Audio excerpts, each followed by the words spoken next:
Jooyaa harka fuune daawwattootaaf dhaggeeffattoota keenyaa kun miidiyaa keessan bokkuu maltiimiidiyaa.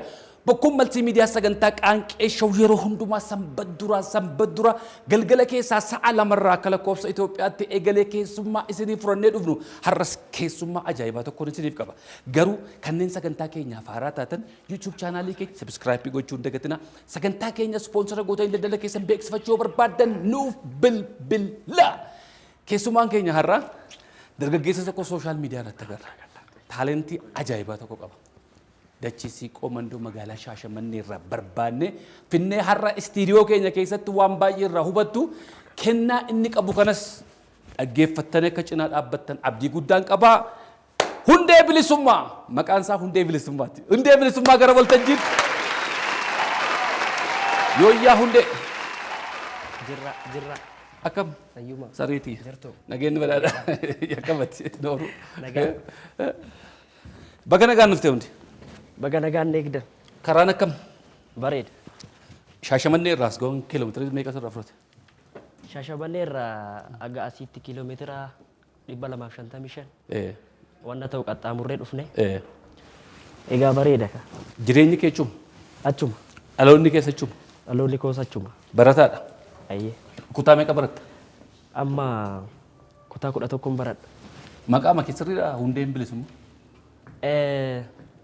Maqaa kana kan naa baase akaakaa kooti.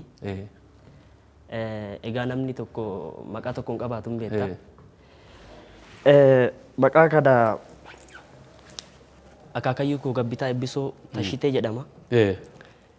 Egaa maqaan maatiin koo naa baase maqaan biraas jira. Garuu isaan waamamuu hin jaallatu. Amma kanaan su'ama hawaasi. Mana barumsaattis kanumaan beekamta? Mana barumsaatti abbaan koo xiqqeenya koo irraa kaasee maqaa biraatiin na galmeesse mana barumsaatti. Gaafa na galmeessu lakki maaliif akkas goota jedhee akaakaan koo isatti haasa'a ture abbaa kootti.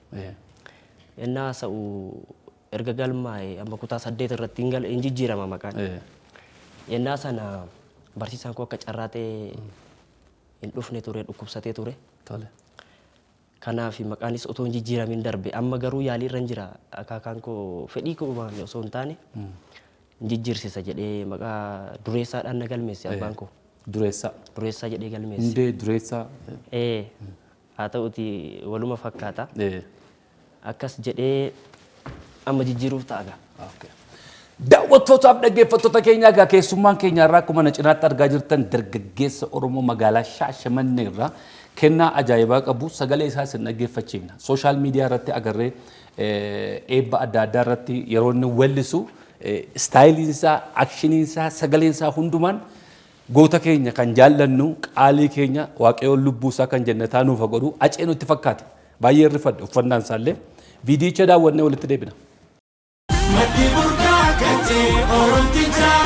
Buusaa Gonofaa Oromiyaa duudhaa sirna gadaa wabii yeroo balaa uumamaaf namtolchee dhaabbata ittiin hawaasni hirphamu ibsituu namoomaati.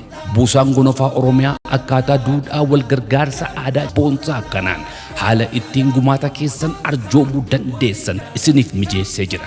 Miseensa ta'uun yookiin arjooma si'a tokkootiin karaa ergaa gabaabaa 655 teelee birriin 0655 yookiin immoo karaa lakkoofsa herrega baankii siiqee 1-2-556-511-1 gumaata keessan arjoomaa aadaa wal gargaarsa keenya gabbifachuun hawaasa keenya haa hirphinu. Odeeffannoo dabalataaf 0117 09 irratti bilbiluu dandeessu. Buusaa Gonofaa Oromiyaa. Duudhaa sirna gadaa.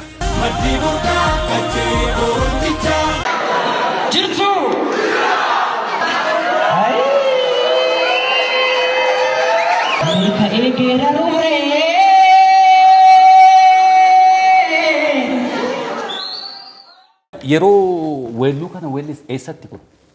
Akka carraa ta'e ani namoonni baay'een akkaatumaan ittiin deemu kanaan maaliif baandii seenne baandii faana gaafa hojjettu muuxannoo jabeeffataas deemta namni gaaf naan jedhu anis fedhiin qaba seenuudhaaf hojjechuudhaaf aartii kana keessatti baay'ee fedhii guddaa qaba.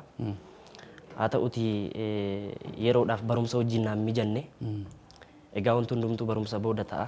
Barumsa qabaachuun waan gaariidha. Barumsa kutaa meeqa barachaa jirta? Kutaa 11. Kutaa kudha tokko baratta. Yeroo waltajjii isaa irratti weellistu miira uummataa agarteetta.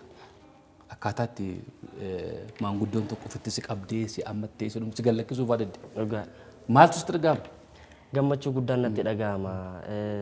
Jechuun namni tokko waan hojjetu tokkotti gaafa fuulli uummataa ifaa ta'e gammachuu guddaan namatti dhaga'ama. Egaa gammachuudha wanni biraa. Baandiin sun kan jalqaba keetiiti? Duraan sirbiteen beektu baandii wajjin? Manumatti shaakala malee baandii tokko bira iyyuu hin deemne.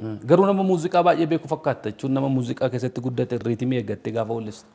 Tarii ta'uu danda'a. Waan hunda manumatti shaakala riitimii isaas sirba tokko gaafa dhageeffadhu irra deebi'ee hojjechuudhaaf baay'ee natti salphata.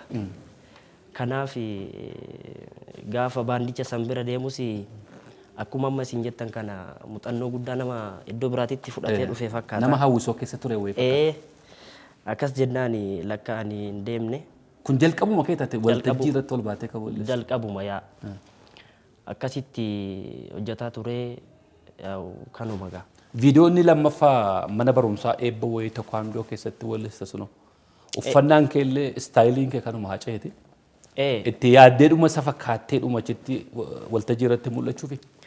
Jechuun annatti tola uffata isaas yennaa uffadhu baay'ee natti tola. Viidiyoon kun dhiyeenya ture. Dhiyeenya kan waraabame. Viidiyoo isa irratti namoonni baay'een keessaan ani sooshaal miidiyaan fayyadamuun ture. Hin fayyadamu kama namaatiin waraabaa gallakkifama. Ana fakkaata achumarraan kan haasofsiisu namni baay'eedha. Kan maqaa keetiin baname? Baay'eedha. Maqaan kootiinis maqaa dhuunfaatiinis banatanii irratti kan postotan jiru. Kanaaf yoon carraa argadhee achi deeme karaadhuma saniin deebisaafi yeroodhaaf bilbila akka harkaa hin qabne achumaan beeksisa. Kanaaf viidiyoonni kun dheena ture eebba ispoortiirra ture dhugaadha. Achi ture. Namoonni baay'eenis viidiyoo amma maayii bahee kanarratti namoonni baay'een yaada baay'ee poozitiif ta'e naaf kennaa jiru. Wallee Hacaaluu baay'ee dhaggeeffattaa? Baay'ee baay'ee. Viidiyoo isaas baay'ee ilaalta? Wallee qofa osoo hin taane intarviisaa Amaariffas kan inni Amaariffaan hojjete Oromiffaan hojjete jalqabarraa kaasee hamma dhumaatti baay'ee jaalladha. Akkaataan itti isteejii irratti weellistullee maayikii itti qabattullee istaayiliinsa kanuma isaati. Erga hojjechuun hin oolle fakkeessuudhuma.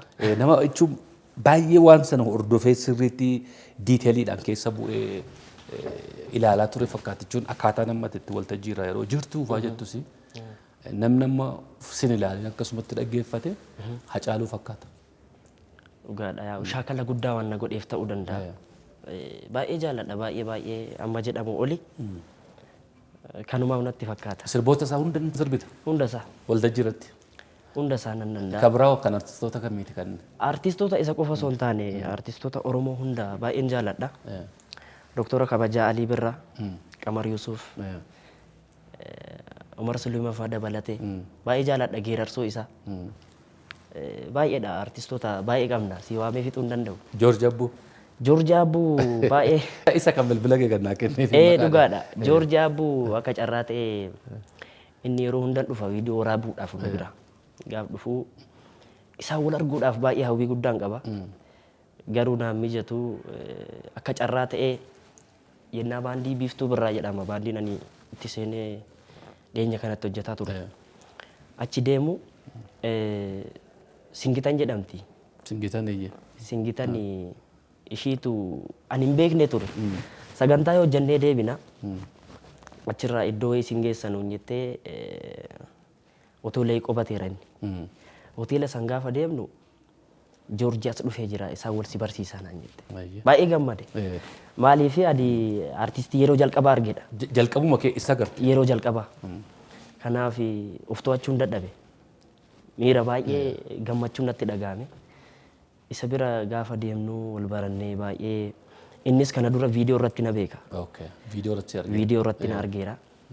Kanaaf baay'ee mucaa jajjabeeffamuu qabu jabaadhuu naan jedhe.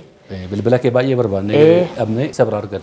Bilbila koos ka isaas qabadhee kiyyaas qabatee ture.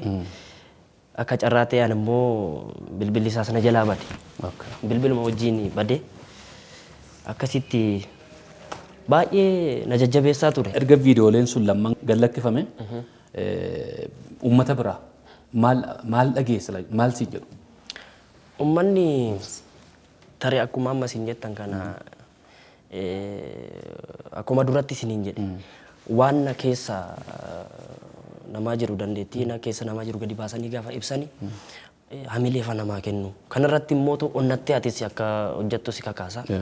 Kanaaf yaadni isaanii guutumaan guututti kan yaraa ta'es jira. Kan yaada si deeggarus jira. Ati isaan keessaa kasi gargaaru fudhatta maaliif fuuldura kee laalaa deemta. Kanaaf ani namni yaada gadi bu'aa kennu san yooma natti fakkaatu maaliif jabaadhee hojii kiyya qofa hojjechuudha malee akkasigaa. Jettuun numa jettee callumetti yeroo baay'ee gaafa namni hojii hojjetu kan mogolee namaa buusu baay'ee jira. Kan si jajjabeessu caalaa kan mogolee namaa da'u jira. Ati waan akkasitti gurra kennachuu hin qabdu. Taalentii qabdu, dandeettii qabdu, ofitti amantee jennaani waan kan biraa siin jiru dhaggeeffatanii gadalmaan mitoo maal jedhu gaafa gaaratti iyyan gaarii namatti deebisu sana waan akkasii dhaggeeffachuu dhiistee hojiidhuma keetti jabaachuudha. Sirba mataa keetii immoo naatti waan hojjette qabda? Egaa akkuma siin jedhe barataadha. Barumsa bukkeetti muutu fedhiinna keessa jira waan ta'eef waan tokko tokko nan hojjedha. Egaa hojjechaan jira egaa. Yeroo ammana jedhee murteessuu hin danda'u garuu hojjechaan jira. Yeroo dhiyootti dhuma dhufta. Garuu fedha qabda amma gara walleetti dhufuudhaaf. Kaayyoo kana qabda immoo akkasumatti hooppiidhaan al tokko tokko yeroo dhuma sagantaan jiru achirratti wallisuu barbaada. Dhugaadha. Namni tokko waa isa keessa jiraatu malee sosocho'u. Kan ammoo kan milkeessu waaqa. Egaa hojjechuudhaaf fedhiin qaba baay'ee. Gara artiitti seenee hojjechuudhaaf fedhiin qaba. Haa ta'uti naannoo keenya sanatti hojjechuudhaaf wanti baay'ee abdii namatti horuu hin jiru. Erga hojjetame immoo achirraa as deddeebi'aati. Wanna gaarii ta'e uummatatti mul'isuudhaaf wanni sun xiqqoo ishee fageenya nutti yoonna jedhe. Barumsa kee irratti dhiibbaa sirraan hin gahu? Gaafuma gara artiitti dhufu kaatu moo amma kutaa koo lama fixutti edda? Jechuun waan naa danda'ame nan hojjedha. Barumsuma irra otoo jiru nan hojjedha. Achi keessaa yoo ba'e immoo hin ta'u waan ta'eef bukkematti shaakalaa akkaataa saniin barumsa kutaa 11 irraa yaa'u carraan namaan beekamu garuu dhiyaadheera. Malee yoo gargaarsa argatte hojjechuudhaaf qophiidha jechuudha. Qophiidha yaa. Ammatti garuu humna isaatti hin qabdu barataadha.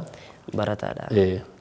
Egaa maal goona hamma as jirutti haasaa duwwaa otoo hin taane dandeettii keessa daawwattooti keenya akka isaan ilaalanii fi baandii qabna asitti wallee tokko hin jenna daawwattooti keenya immoo sana ilaalanii dandeettii ati qabdu waltajjii irratti sagalee kee ilaalanii siquunnamuu kan barbaadan yoo jiraatan bilbila keessa kaa'uu dandeessaa yoo fedha kee ta'e hojii adda addaatiifis walaloo barreessuun kan si cinaa dhaabbachuu danda'u jira.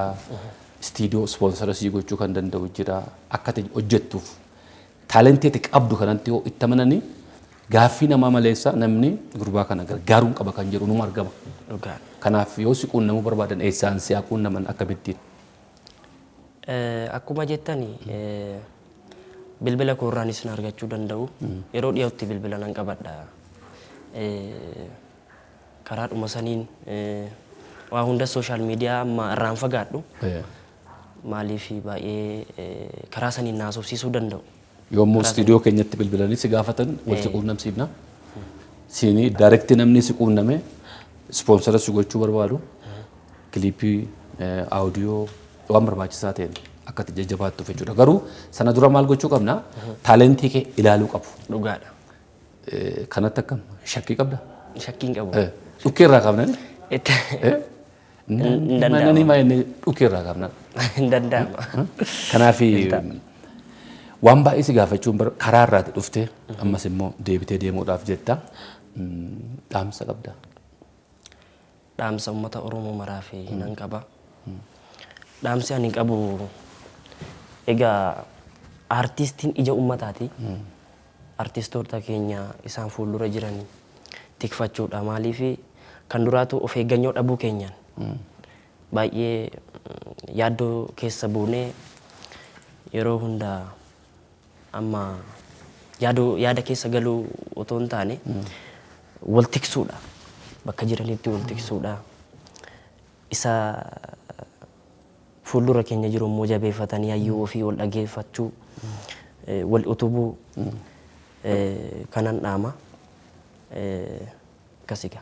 Hayyee mee gara xumuraatti tun hin geessin dura sirboota viidiyoo kee kan sooshaal miidiyaa irratti arge viidiyoo lamaan isaa kana ceeti. Artistoota biraa mee yeroo hundumaa waltajjii irratti kana yookaan wallistu kan fakkeenya kan sii ta'an.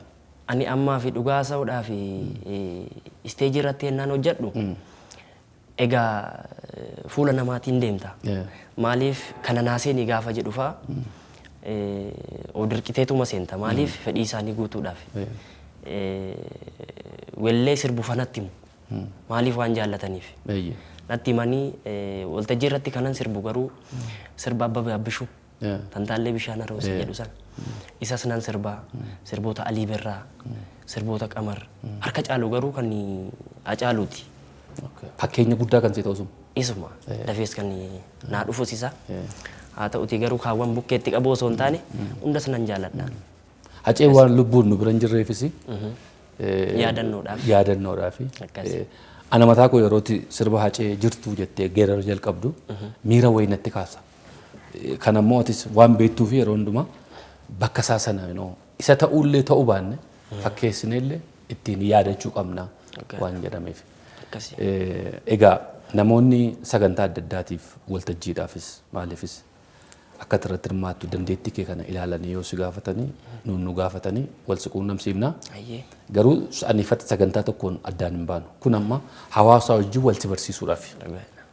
Hundeen eessaa dhufee hundeen mucaa akkamiitii jireenyi isaa maal fakkaataa eessarraati kaayyoon isaa maanni gara fuulduraatti maal gochuuf adeemu kan jedhudha. Amma kan dubbanne waaqayyoo jedhe immoo waggaa akkarraa ji'a akkarraa hin beekamu bal'inaan immoo waan biraa irratti dubbanna ta'a. Kanaaf jabaadhu umriin nu dheeressu hamma dandeenyetti nutis istiidiyoon keenya suma wajjin jirra. Anytime gaafa barbaaddetti dhuftee baandii keenya wajjin wallee barbaadde wallisuun siif banaadha. Kennaa si keessa jiru kan akka inni guddatu barbaadda. Galatoomaa dhugaa. Baay'ee galatoomaa. Dandeettii keetti waan hin amaneef si argee artii keessan ture hin beekta. Hin beeka. Tokkichumaan gaafan argu namni kun nama guddachuu qabudha kan jedhu na keessa dhufe. Dhugaadha. Baay'ee galatoomaa dhugaa. Gamanumaan carraa nama galateeffadhu yoo naa kennitanii tokko isin maaliif akkuma jettanii namni hojii nama argee nama jajjabeessu waaqarraas waan guddaa argata. Maaliif nama fuulduratti qabuun nama jajjabeessuun waan guddaadha. Kanaaf baay'ee galatoomaa qaba waan na biraa waan na jedhuun qabu. Ayye jabaadhu atis asumaan dhaamsa tokko immoo kan si dhaamu guddatta waan baay'ee hojjetta yoo young dargaggeessa kennaa isaatti qabda garuu amaanaa waan hin siin jedhu amala har'a qabdu kan akka hin geeddarre ijoolleen keenya xiqqoo gaafa beekamtiin dhuftu of tuulummaanis duukaa dhufti kana baay'ee of eeggadhu akka obboleessaatti sitti dhaammadhu maaliif hawaasi keenya immoo ol si fuudhu immoo gaafa lafaan si dhahu kan ol si kaasu hin jiru. Qeenxee tokko sirbamee dhuma tokkichumaanii samaayi gubbaa of kaa'ee bobbokoksee deemuu sana keessa ammumarraan durseen sitti badda. Bar tokko namichi mataa malaaxaa sun maal naan jedhee naan jetta.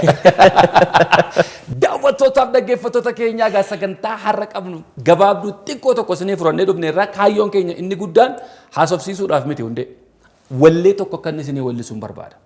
Baandii wajjin dhaggeeffattanii gubbaa kana jajjabeessuu cinaa dhaabbachuu kanneen humna qabdan immoo ispoonsara gootanii bifa adda ta'een wallee mataa isaatiin akka inni gadi ba'u dargaggeessa umuriin isaa reefu waggaa 16 ijoolleedha kutaa 11 barataa magaalaa Shaashamannee jiraata waltajjii jalqaba isteejii irratti ol ba'een kennaa isaa mul'iseera viidiyoo silaa daawwattan ammas immoo waltajjiin inni ammaa kun sadaffaa isaa ta'a baandiidhaa wajjin gadi ba'uunsaa kanaafi yaada isaa ilaaltaniitu dandeettii isaa ilaaltanii akkasiin murteessitan isiniifan dhiisaa gama waltajjiitti nu waliin tura.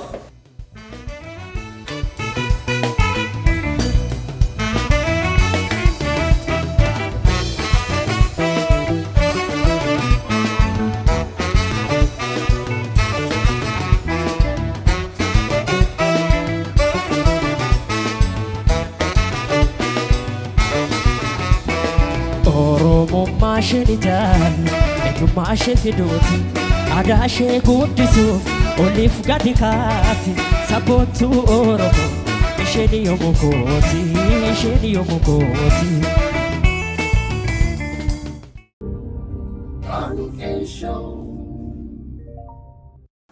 Baay'ee galatoomii hundee horii bulii ulfaadhu. Ulfaadhaa Egaa isinis dandeettiin kee ajaa'iba. Ayyee. Akkuma kanatti akkuma sila siin jedhe gorsa obboleessummaa si gorseera. Amalli kees bifuma kanaan dandeettiin kees bifuma kanaan haala amma bareedee jiru kanaan wal cinaa deemuu nuuf qaba. Baay'ee galatoomi. Daawwattootaaf dhaggeeffattoota keenya egaa dandeettii hundee bilisummaa agartaniittu obboleessa keenya kana dargaggeessa kana cinaa dhaabbachuu warri barbaadan bilbila keenya nu quunnamaa walis hin quunnamsiifna gara waltajjiitti gara hawaasaatti ba'uu qaba. Akkuma kana silaa hundee nama tokkotu Minnesota irraa Gammadaa Buttaa jedhama jiraataa Minnesotaati. Viidiyoo kee jalqabaa namni argee natti erge isa. Gurbaa kana barbaadinaan jedhe. Ammas viidiyoo kee isa lammaffati baay'ee si barbaadaa turan kan lammaffatis natti erge. Gurbaa kana barbaadinaan jedhe. Lafa ispoortii sana keessatti Shaashamannee waan jedhu argeen Shaashamannee irraa eenyuun quunnama jedheen bilbilee Joorj Abbuutti. Joorj Abbuutti bilbileen viidiyoo kee itti ergee gurbaa kana beektaa jennaan eenan qaba bilbilli isaa kan oonaan jedhee bilbila kennaa kenna. Amma gurbaan kun Minnesota kan jiraatu Gammadaa Buttaa kun maal siin jedha jabaadhu gara fuula duraattis waan dandeenyeen si cinaa dhaabbannaa. Amma immoo gama istiidiyootti abtaamuun si fideera qeetti immoo anatu si deddeebisa. Kanaaf kuni kennaa kee ta'ee amaanaa wayii si dhaamee jira. As keessa jirti. Kanooti. Akka barataatti dabtarii ittiin bitattaa, kophee ittiin bitattaa gara fuula duraatti garuu daawwattooti keenya bakka adda addaa irraa daawwachaa jiran si cinaa dhaabbachuu barbaadan, ispoonsara si gochuu barbaadan, sirbaan, aawudiyoodhaan, kiliippiidhaan waan barbaachisaa ta'een akka isaan si gargaaran abdii guddaa nan qaba. Jabaadhu. Kuni 40,000 Gammadaatu ergee. Gammadaa jechuun piikchara isaa isin argaa jirtan as gajjallaa jiru kanaadha. Jiraataa Minnesotaati. Dhaamsoo qabaattee fatisi dhaamuu fi dandeessaaf.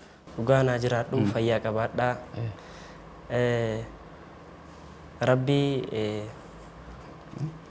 Rabbii Gara fuula duraattis kana duwwaa miti dandeettii kee kana arganii akkasi cinaa dhaabbatanis natti himaniiru. Horii buli. ulfaadhaa galatooma. Show.